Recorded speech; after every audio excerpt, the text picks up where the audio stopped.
clapping can use the reaction button and the clapping hands, for example. So welcome. Paul Boussac has been involved in the semiotic movement both in Europe and North America since the 1960s. He edited the Oxford University Press Encyclopedia of Semiotics and created the Open Semiotics Research Center. He has been widely published, and his recent publications include Saussure for the Perplexed, Semiotics at the Circus, Circus at Multimodal Discourse, The Semiotics of Clowns and Clowning, The Meaning of the Circus, and as editor, The Social Dynamics of Pronominal Systems, and his forthcoming book is The End of the Circus, deals with the issues of evolutionary semiotics. And Paul Boussac is Professor Emeritus at the University of Toronto, where he currently teaches a course on the semiotics of performance. And I'm very much looking forward to your presentation, dear Paul, and now the stage is yours. Thank you for your kind introduction and your kind invitation. It is the third time that I have the privilege of speaking at the German Semiotic Association. The first time was in Hamburg, the second time in Amsterdam, when you had a joint meeting with the Dutch Association, and now is the third time.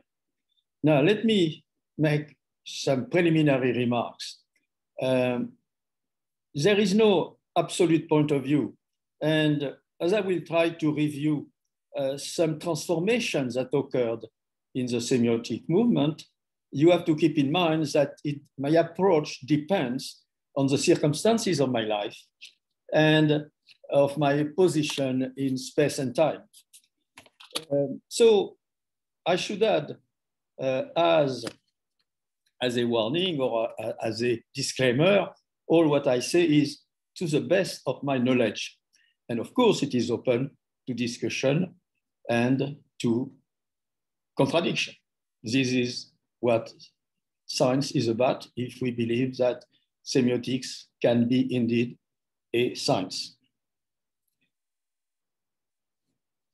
In the 1960s, at the onset of the semiotic movement, then called semiology in Europe, there was no doubt in the mind of its practitioners that semiotics was a frontier science. A tense programmatic sentence from Saussure's course in general linguistics was quoted at the beginning of most articles and books that purported to advance knowledge through applying the models of structural linguistics to any cultural object construed as form of communication. Another stream derived from the writings of C.S. Peirce, who had styled himself as a pioneer for the science of science, started to dominate the semiotic stage. This other stream was first led by Charles Morris and was aiming at no less than creating a science of science itself. Semiotics was then conceived and experienced as an epistemological challenge, how to adequately describe and study and truly understand human meaningful productions and ultimately meaning itself, independently from the logical and philosophical traditions that mostly took such notion for granted. These early decades of semiotics could be labeled its age of innocence. Some had no doubt that whatever cultural object they choose to investigate was structured like language itself. And if we think of the Saussure, the earliest follower of Saussure, but Saussure is only one sentence. So you don't find in Saussure any hint about what a semiology methodology or research should be. It's just a wishful thinking. And the first person who has tried to apply that is Eric Wissens, the Belgian linguist in Germanistics. Others expected to find the Persian sign categories and processes at work in any activity of significance, whether human or not, and thus to unlock the secret of meaning thanks to the key provided much earlier by St. Augustine, by the St. Augustine mantra, the sign, something stands for something else, and the Persian dialectics, a dialectics which it has been hinted and which I believe is very dependent on the Hegelian dialectic. In both streams, both semiotics and semiology, there was an unquestioned belief that similar abstract patterns were sustaining the human propensity to make sense of things and to communicate by producing meaningful works of art and science, thus creating meaning. Approximately 2 decades later, these two streams of inquiry progressively saw their epistemological status explicitly or implicitly as doctrines under any other names. That is, both streams construed themselves in self-identity as doctrine, and that was very explicit in the work of Tom Sebeok and John Dilley. No, semiotics is a doctrine, okay. And on the other side, in the Greimas, in the socio-Greimas tradition, Greimas was referring to his approach as the good semiotics. So there was a bad semiotics and the good semiotics. The heuristic,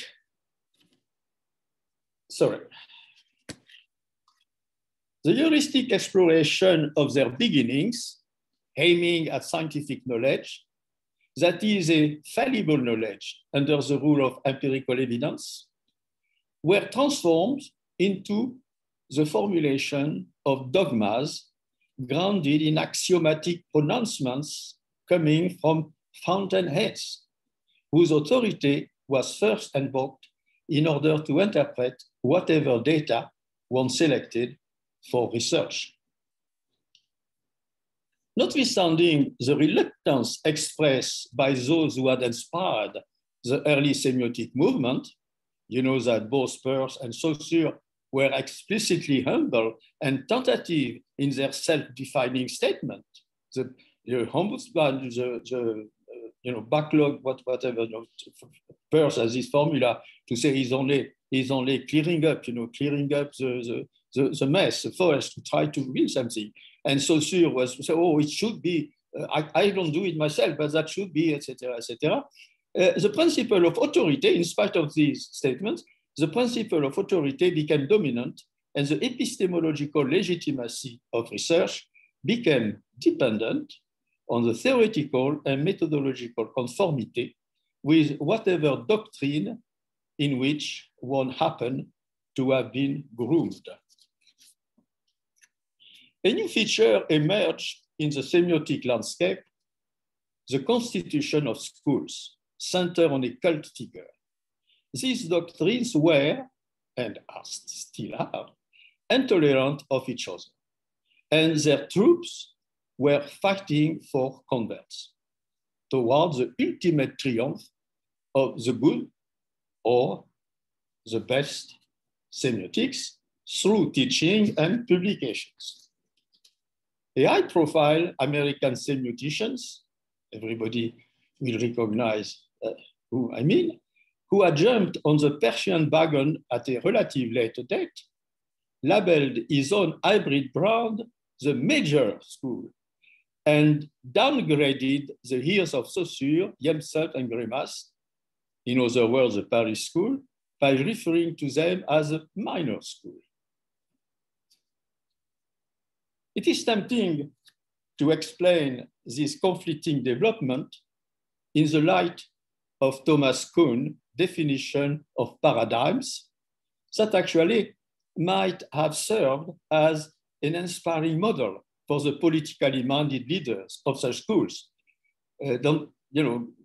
Thomas Kuhn's book, Scientific Revolution, was widely read, and it is a description, but at the same time, it is a sort of a roadmap. If you want to create a paradigm, you have to do this, that.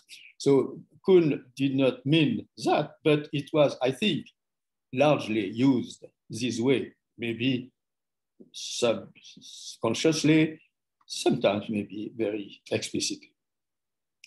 As we enter the 21st century, two additional streams emerged in full force: social semiotics and cognitive semiotics. Now, the former, that is social semiotics, is being grounded in long-standing research in the pragmatics of discourse and the works of linguist Michael Halliday, among others. This stream is compatible or sometimes inspired by Marxist philosophy and is a preferred outlet for social activists. And the latter, cognitive semiotics, is based on the philosophy of mind and the phenomenology of Edmund Husserl and his followers, and ultimately, it is Cartesianism, Cartesian approach. If you think very hard of things, if you look at things, then you will discover the truth. You have to, it is entirely enough. That is, it exclude, in a way, mediated knowledge. It's really entirely depending on the notion of mind and the capacity of mind of reaching truth just by its own resources, whatever that may mean. These streams, too, tended to form paradigms by creating their own associations and organizing conferences, editing journals and series, and paying tribute to historical authoritative figures. The notion of frontiers, from the point of view of paradigms of any kind, takes a defensive sense of boundaries. Expanding one's boundaries is not the same as exploring new territory. It means, in some respect, competing with other paradigms toward colonizing neighboring disciplines.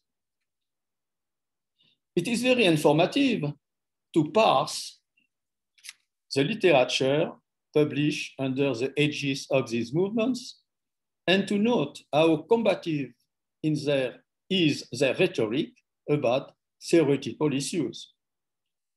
Look at the publication by Goran Solson, for instance, which has always started by an attack on Umberto Eco.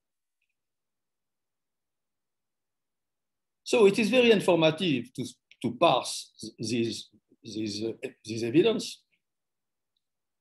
And the results, it's obvious, the results are not really open to discussions from external sources, as they are meant to be taken at face value as long as they are consistent with the premises of their theoretical home base. In other words, their dogma. At this point in time, we can raise the legitimate question of how to assess the epistemological and practical results of a century of intellectual engagement with the models and methods forming the backbone of semiotics or semiology. First, several theoretical variants have emerged and now constitute separate paradigms and sub-paradigms that offer distinct models of description and interpretation of human cultural production, and in some cases, extending their purview not only to animal communication, but also to all biological processes. Typically, those semiotics that meant, the word meant when it was coined by Tom Sebeok, animal communication, the study of animal communication, has been recast by the other paradigm, by the semiology stream, as the study of the representation of animals in discourse or in visual representation. Recently, Professor Marrone in Italy organized, I think 2 years ago, a conference on zoosemiotics. And I wrote to him and I said, but you use zoosemiotics, but the word exists, it has a content, it has a lot of publication, it has a lot of things. You don't use, you should use something else. And basically he replied, well, that's what I want. Oh, so what? That's what I call zoosemiotics, the representation of animals, the meaning, the meaningful representation of animals in text and in visual representation, in visual arts. Now, these approaches have not produced data themselves, but rather interpretation of data in the form of formal redefinition or semi-formal description that are consistent with their own theoretical vision. They tend to demonstrate how the data they examine confirm their a priori models and consequently how the data are supposed to explain the theory. It is difficult to disprove these interpretations because they are not fallible or falsifiable in Popper's term. That is, they cannot proven to be wrong. You can say things and it is formulated in some way that you cannot imagine how you could devise a way of testing for disproving this. A significant feature of semiotic research in any of the current paradigms is that they never result in counterintuitive knowledge. And that is very important. I don't believe that the philosophy of Peirce can lead you to discover counterintuitive knowledge. By counterintuitive knowledge, we know that all scientific achievements are counterintuitive. I give you an example which is somewhat amusing, but also a bit tragic. You know, maybe that all what we know about genetics at the beginning came from the Drosophila melanogaster, the housefly. Houseflies reproduce quickly. You can have many generations in very little time. They are easy to feed with rotten bananas, and they can be kept in little bottle like milk bottle. And the research by a biologist in New York, I think he was in New York, has discovered a lot of things about genetics through the Drosophila. And the Drosophila shared a lot of genes with humans. It might be surprising, but it is the case. Now, very recently, a report was published in Nature. A team has done research on the Drosophila, and you know the Drosophila is very well known. The Drosophila, they have a sensorial apparatus. We have known for a long time that the males execute a dance to seduce the females, that they also sing, and that the females are very selective. They mate with the best singer or the best dancer. Now, from this latest research, it turns out that Drosophila are social animals. They have networks of friends of both sex and gender. I don't know if they have gender issues, but they have both sex. They have friends. And they have made a very interesting discovery. It's a bit cruel. And it is that in social isolation, the brain of the Drosophila melanogaster changes. There is a transformation, a very transformation, and they have identified a tiny little, and when I say tiny little, I mean, it's not like that, a tiny little spot, a triangle in the brain of these things.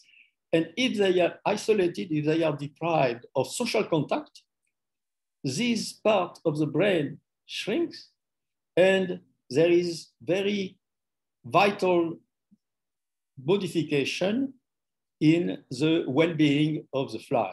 The fly becomes bulimic, the fly eats constantly too much, and in other cases, they are, if I don't remember what is the variables, but in other cases, the fly starts itself to death. So we see that how this is counterintuitive, because there is no way we can discover that just by looking at it with our own apparatus. We have to have the mediation of the scientific methods.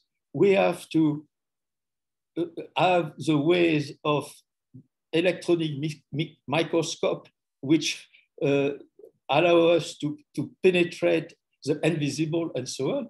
And nobody a priori would think that houseflies are social animals, that they have a network of friends, that they interact with each other. Therefore, they are, of course, so semiotics is there, in full force. So, if you look, you see, as I said, a significant feature of semiotic research in any of the current paradigm is that they never result in counterintuitive knowledge.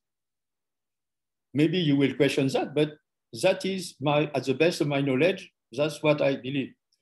Another significant feature is that they do not result in practical applications that would solve some of the problems and ills that plague human life and society. They are top-down processes, not bottom-up research that would start from actual problems or issues and attempt to solve this problem either theoretically or practically. Naturally, anybody who holds that semiotics is a doctrine or a speculative philosophy aiming at some abstract universal truth will find the issue of accountability irrelevant. Semiotics is now often featured as an exciting phenomenon. There is a book edited by Paul Koblet, Semiotics Continues to Astonish. That is, semiotics is amazing as an intellectual entertainment, a vein that Roland Barthes, Umberto Eco, and Thomas Sebeok exploited to the full. The core questions of semiotics in all its guise, though, bear upon vital issues: the meanings that sustain our lives, the functionality and sustainability of our means of communication, the adaptive strategies based on the sound interpretation of information conveyed through natural or artificial sources. I mean, we are like the housefly, we are social beings, and there are pathology of semiotic pathology which have tremendous ill effect on our lives and our society. The evolution of scientific knowledge progressively enabled humans, for better or worse, to control the hostile forces of nature and to construct tools and institutions aimed at improving our individual and social fitness, or, as some philosophers would say, our happiness. In this respect, it is legitimate to ask, has semiotics so far contributed to the common good in a significant way? I mark a silence now for you to reflect upon that. Has semiotics so far contributed to the common good in a significant way? This is doubtful, except through the effort of social semiotics with the use of discourse analysis for identifying the implicit rhetoric that promotes discrimination and exclusion, thus potentially countering social dysphoria. Semiotic knowledge has also been put to great use toward improving the manipulative power of communication in political and marketing strategies, thus raising by the same token intractable ethical issues. For instance, helping the big pharma to market lethal opioid.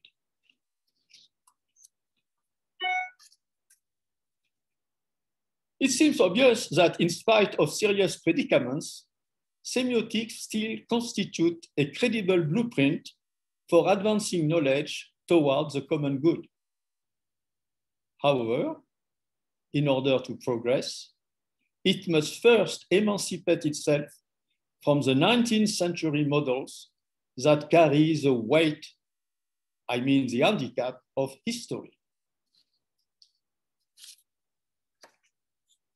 And they are badly in need of updating in view of the profound changes that have occurred in the epistemological landscape of the 21st century.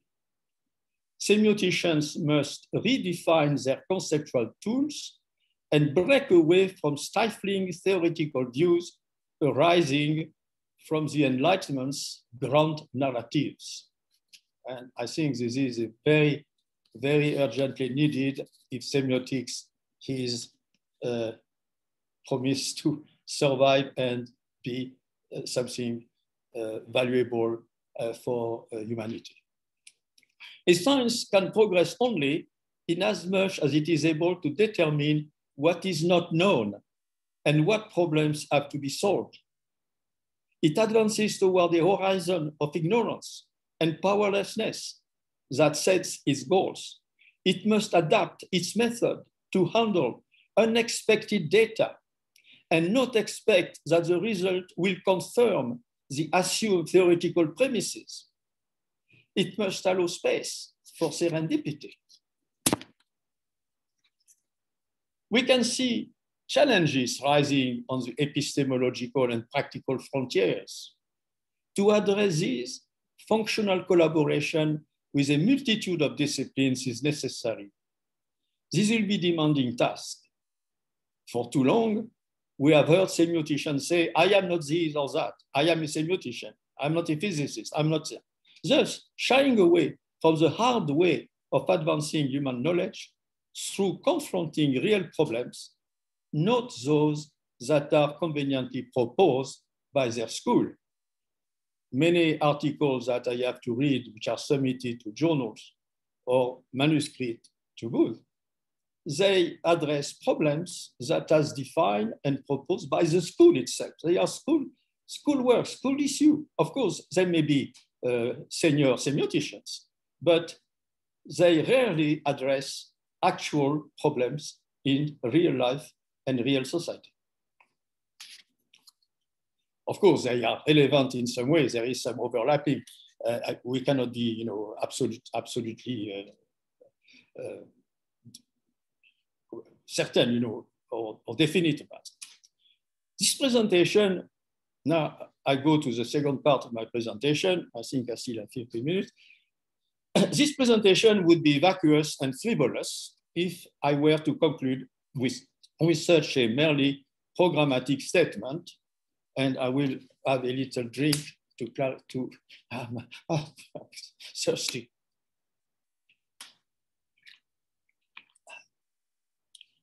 Like the flies, I'm thirsty from time to time, I have to drink.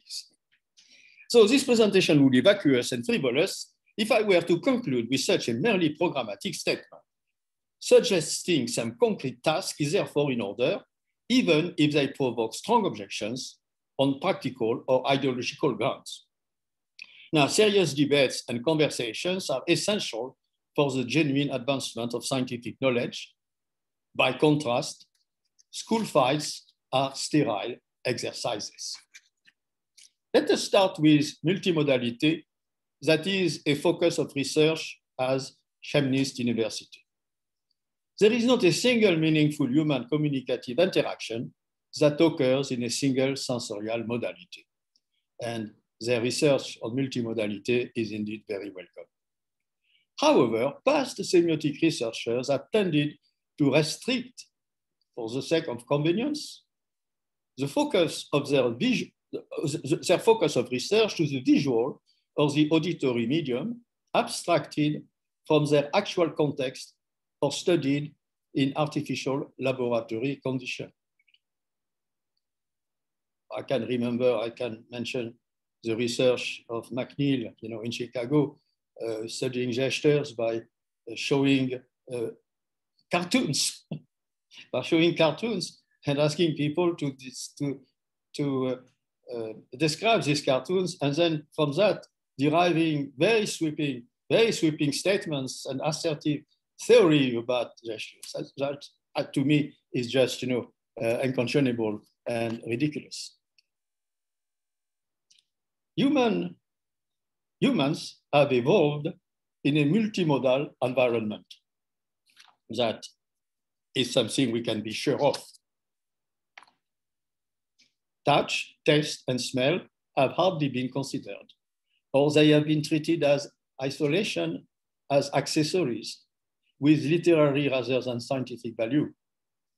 Gesture research is a case in point, as their object has been usually flattened in 2 dimensions, and their dynamic taken for granted or left to impressionistic qualitative evaluation. This is, to the best of my knowledge, from reading the journal Gestures. And I'm still looking for an approach which will be truly integrative and truly and addressing truly the real life gestures in interaction. Secondly, the fact that gestures are both evolutionary and developmental phenomena that cannot be understood independently from the brain's connections and its neurotransmitters. For instance, Parkinson's disease tells us a lot about the role of neurotransmitters in gestures. In this aspect, a lot can be learned from the pathology of gestures. And I think that could be one of the interesting frontiers that semiotics apply. Of course, there are some people doing that. Of course, I am aware of a few, but I think that more systematic inquiry should go in that direction. And of course, that would be a way for semiotics also to contribute to the betterment of human life. In a similar manner, language has been approached as a disembodied faculty that is perceived and conceived through the filter of the artifact of writing. If you look at all the semiotics of language in terms either on discourse analysis or the media, the semiotics of language or in pragmatics, the language is conceived on the, not explicitly, but implicitly as the language as it exists in writing. And language started existing in writing only, let's say, possibly at the most 6,000 years ago. But for 2 million years, humans, starting with Homo erectus, had language.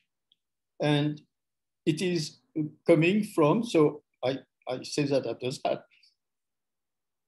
a very recent phenomenon in human evolution that by the experience of literate people, orality is all too often treated as a verbal implementation of the written medium, not as a live source of acoustic communication that it has been ever since it emerged with other cognitive competencies in the genus Homo about 2 million years ago, according to current paleontological and archaeological evidence. Another pressing frontier is the issue of memes. Since this notion was tentatively proposed by Richard Dawkins some 50 years ago and uncritically championed by some philosophers and psychologists, the counterintuitive power of this hypothesis has been diffused to the point that memes simply refer now to successful posts in social media or even any fashionable trend. This lack of scientific investigation of what allows a narrative algorithm or a composite image to hijack human brains and override some of the adaptive functions that were fine-tuned by natural selection has led to the trivialization of this concept. The concept of memes is very much radically counterintuitive. And that's why it has been resisted and it has been trivialized, castrated, if I could say. Today's semioticians in general abhor counterintuitive knowledge, as their thinking is biased by the principle of the intuitive evidence of phenomenology, or the axioms produced by the masters. Many have fiercely fought the idea of memes as if it were a fox in the chicken coop or a wolf sign among the sheep skin, the kind of signs with which they feel comfortable, the domesticated signs. That's what semioticians love, very docile signs who don't resist. To pursue the metaphor, it could be claimed that the signs that are herded by most semioticians are domesticated algorithms. They remain in the realm of predictability that is characterized by bounded information. Bounded information, that is information which is a choice among possibilities. For instance, if I ask what is the weather, the information that it's going to rain, but it could be, it's going to be sunny, it's going to be windy, etc., etc. So bounded information is within a set of possibilities. You don't know which one, so you are uncertain, and the information stops this uncertainty by saying which of the alternatives is the one. And unbounded information is information which suddenly comes from nowhere. That is something that the neuroscientist and computer scientist Carl Friston in England called free energy. And Carl Friston has very interesting books and articles where he says, I feel very comfortable with the Markov chains. That is, from the past, I can predict what is coming next, or I can predict which alternatives are going to be offered. But free energy upset all that because I don't have any. It's new. And indeed, evolution is unpredictable. And you have to be prepared. We have seen, how the COVID has shattered human mentality. I will come to that in a minute. I still have 5 minutes. In the meantime, it is likely that memetics has been weaponized and is used to manipulate decision-making in commercial and political context with tragic consequences. We still don't know what causes a TikTok or Twitter post to become viral, or a fake news item to overwrite a proven true fact. This is a crucial problem that should be one of the basic concerns of semioticians. Now, what semiotics have to say in front of a fake news? What semiotics has to say in front of what makes a post viral? I still am looking for, in the semiotic literature, maybe, as I say, to the best of my knowledge, but I am still looking for it. And of course, I am too old now to undertake things like that, so I hope someone will do it. It could shed some needed light on language changes and cultural evolution. Naturally, the existing conceptual tools of semiotics that are inherited from the psychology and linguistics of the 19th century would not suffice to address this problem and the necessity to interface such inquiry with sociology, informatics, and the cognitive neurosciences should be obvious. This is a daunting epistemological challenge, but frontiers in the conquest of knowledge are not easy by definition. Affectivity is another domain of inquiry that is difficult to handle conceptually. The abundant and conclusive literature about emotions bears witness to the magnitude of the challenge, and semioticians in all paradigms have mostly kept their distance with the issue of affectivity.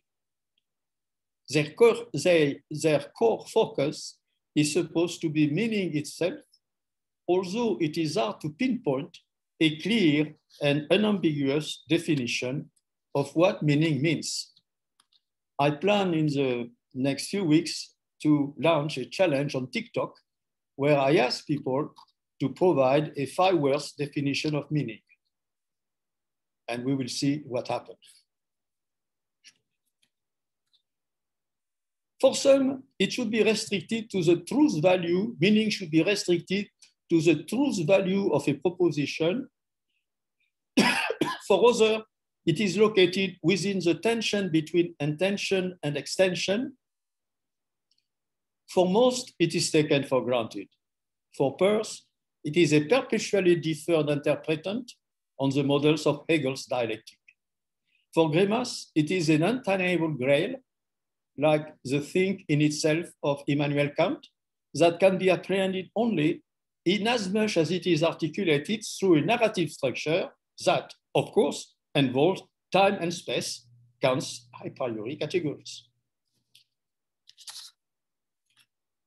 The Greimas school has tried to meet this challenge under the heading of semiotique des passions. And of course, I could not say emotion, because emotion is too psychological, because emotion is too Anglo-Saxon.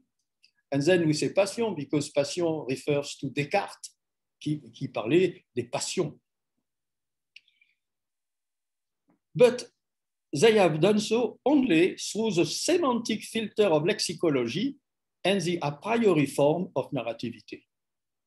Perhaps, after all, meaning is an undefinable emotion, a counterintuitive process. Experiencing or discovering the sense of whatever is indeed a euphoric moment. Lacking this experience is dysphoric, and it leads some people to suicide. Scientific discovery, the deciphering of patterns or relations that suddenly make sense, convey an exhilarating feeling. This brings semiotics back to its raw evolutionary dimension. Adumbration of this direction of research are noticeable in some emerging domains, such as, for instance, the semiotic of space and architecture. There is a very interesting book by an Italian architect called Affective Architecture. It's very interesting. This brings semiotics back to its raw, but emotions and affectivity in general are at the dark core of individual and social problematic existence that beg for semiotic enlightenment and solutions at a time when we can anticipate that drastic climate changes will shatter the human sense of predictable reality and the intrusion of free energy, which is feared by Carl Friston. On another front, we know that technology impacts human physiology, social modes, and cognition. Semiotics has not yet come to terms with the Anthropocene era, its affordance and discontents. The Internet of Things is dismissed as gadgets and gimmicks by some semioticians, if not most semioticians. This is obvious for anybody perusing the semiotic journals that have become, I must say for the most part, remarkably boring and irrelevant.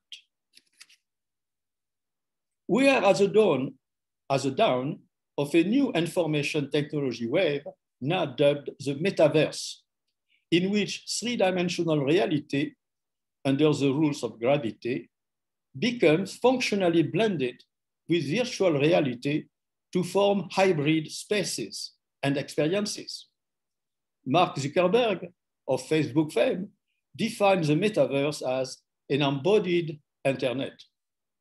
Where are the semioticians on this front of human techno-evolution? That's my question.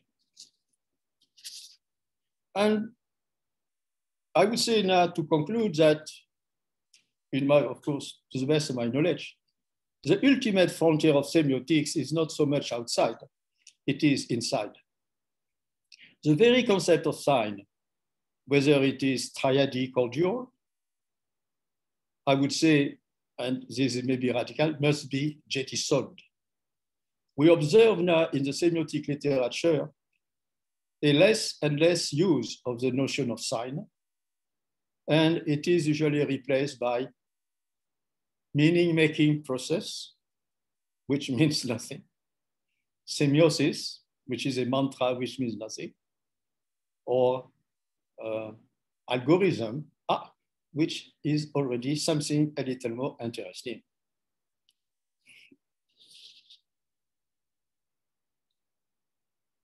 So it has been very often remarked that the notion of science is really a philosophical or even metaphysical notion. And the development of this, the use of this series, of this term, and all the baggage, what I call the handicap, historical handicap it carried, we have to liberate ourselves as semioticians from the constraint of the notion of science.